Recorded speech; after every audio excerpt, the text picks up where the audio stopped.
रात का समय था। चांद पूरा निकला हुआ था, लेकिन अजीब सा धुंध चारों ओर फैला हुआ था। चार दोस्त, रवि, सीमा, अर्जुन और प्रिया, शहर से बाहर एक पुरानी हवेली देखने निकले। कहते थे कि उस हवेली में पिछले 100 सालों से कोई नहीं रहता, क्योंकि वहां से हर रात किसी औरत की रोने की आवाजें आती थीं। जैसे ही उन्होंने हवेली का गेट खोला, एक ठंडी हवा का झोंका उनके शरीर से टकराया। गेट अपने आप छर्र छर्र की आवाज करता बंद हो गया। सब एक दूसरे को देखने लगे। अब वापस लौटना मुमकिन नहीं था। अंदर कदम रखते ही फर्श की लकड़ियां चरमराईं और दीवारों पर जाले लटक रहे थे।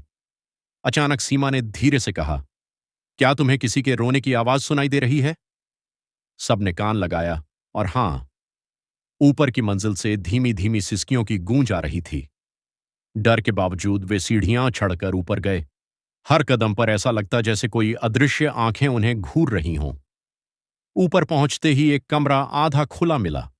कमरे के अंदर जाते ही वहां एक पुराना आईना पड़ा था, टूटा हुआ, लेकिन इतना साफ कि उसमें उनका चेहरा साफ दिख रहा था। रवि ने हिम्मत करके आईने को छुआ।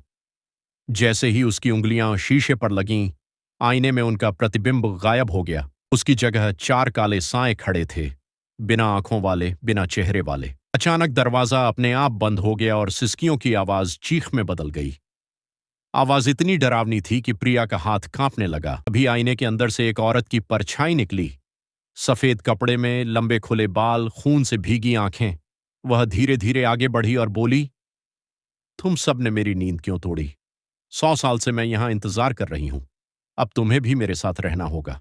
अर्जुन ने भागने की कोशिश की, लेकिन दरवाजा जंजीरों से बंध चुका था। सब कमरे में कैद थे। उस औरत ने अपने हाथ उठाए और आईने की सतह तरल की तरह लहराने लगी। एक एक करके वह चारों दोस्तों को पकड़कर आईने के अंदर खींचने लगी। उनकी चीखें हवेली में गूंज रही थीं, लेकिन बाहर किसी को कुछ सुनाई नहीं दिया। अगली सुबह जब गांव के लोग वहां गए तो हवेली बिल्कुल शांत थी, लेकिन आईने में अब चार नए चेहरे कैद थे, डरे हुए, हमेशा मदद के लिए पुकारते हुए। और कहते हैं, आज भी अगर कोई उस हवेली में जाए तो आईने से चार अलग अलग आवाजें गूंजती हैं, हमें बचाओ, हमें यहां से निकालो।